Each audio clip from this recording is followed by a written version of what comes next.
তো এই বলদ হলো উগান্ডা থেকে আগত, না মানে বাপের জমি মনে করে গর্ত করে ঘর বানাইতেছে। এ তো দেখি একটা আস্ত ডাকাত। আর এইদিকে জমি নিয়ে রীতিমতো গোলাগুলি শুরু হয়ে গেছে। এইদিকে এত কিছু হয়ে যাইতেছে আর এই লোবাবের ঘুম ভাঙলো এখন। গাইস দেখছেন সামনে গুলি চলতেছে আর এই বলদের কোনো রিয়াকশনই নাই। বাপ রে, এই বলদের আবার এত সাহস। তো এই দুই বলদ এখানে টাকা ভাগ করতেছিল, তখনই এই চালাক খরগোশ এসে এই দুই বলদের টাকার ভাগ নিতেছে।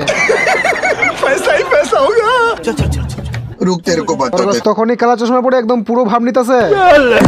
আমার ভুল হয়েছে, ক্ষমা করে দেন। এই বলদ পিঙ্গুইং এর ঘর ভেঙে যখনই বোম হাতে নেয়,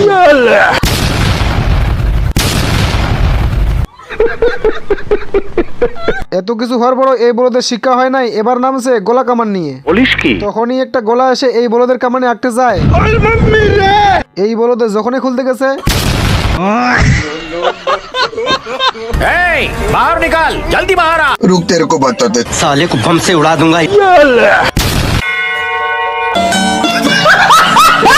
আর এইটা হলো সেই নেবলের কানা, টার্গেট এক জায়গায় মারে আর এক জায়গায়। বলেন কি? তখনই বলদের চোখে চশমা লাগিয়ে দেয় যেন এই বলদে ভালোভাবে কাজটা করতে পারে।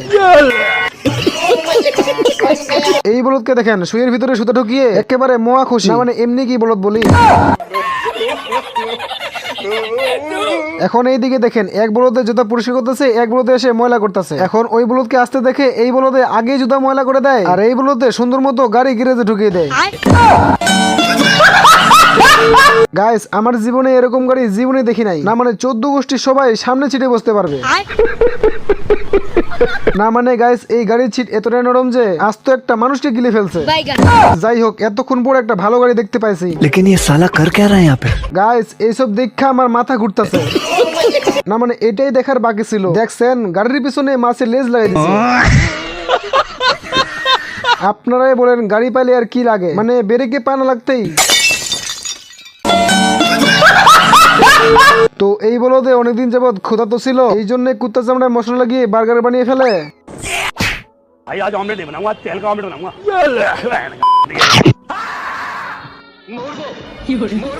কুত্তা তখনই চামড়া চুলকাতে শুরু করে। তখনই এই বলদে কাপড় চোপড় গুছিয়ে সেখান থেকে দৌড় দেয়।